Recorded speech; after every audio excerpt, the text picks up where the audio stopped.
Kryeministri Edi Rama i është drejtuar me një ftesë për të investuar në Shqipëri biznesmenëve të huaj, gjatë aktivitetit Matchmaker Albania 2025, ku merrin pjesë 1000 sipërmarrës të huaj nga 37 shtete.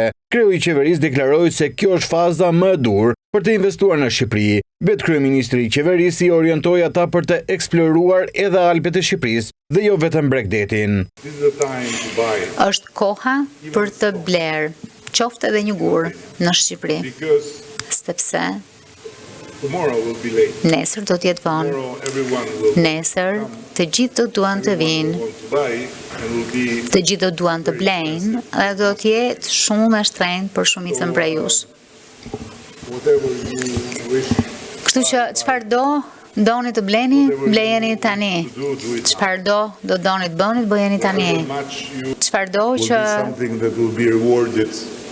dikush do të bëjë sot në male, është diçka që do t'i shpërblehet në një mënyrë të shumë fisht dhe me shifra të shumë fishta. Nga ana tjetër, kreu i Partisë Demokratike Sali Berisha zhvilloi një bashkëbisedim me shoqatat e biznesit vendas për të marrë prej tyre kërkesat që kanë dhe për t'u parashtruar programin paraprak në ndihmë të biznesit. Ndonse raporti Departamentit Amerikan të Shtetit, por edhe raportet e tjera të Komisionit Evropian kanë renditur sektorin e ndërtimit si parajs për të pastruar para, çka ka sjell edhe rritjen e çmimeve të apartamenteve. Për Berishën, rritja e çmimit shihet vetëm te taksat e larta. Tregoj se në këtë sektor taksat janë 10 dhe 12 fishuar. Këto Edi Rama, qeveria ja u vendos ndërtuesve janë të detyruar t'i pasqyrojnë në çmimet e banesave dhe ndaj ato.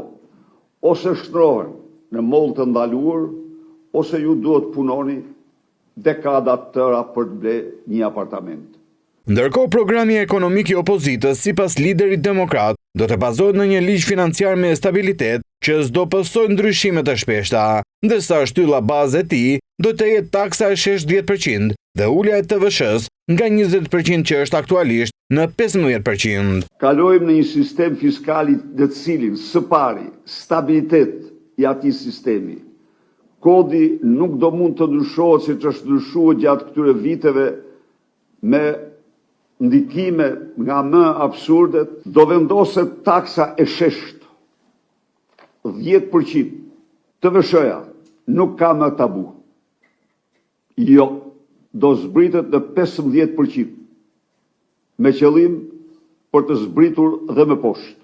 Ndërsa për kryetarin e Dhomës së Tregtisë dhe Industrisë Nikolin Njaka, sistemi i drejtësisë dhe korrupsioni mbetet një shqetësim thelbësor për biznesin vendas.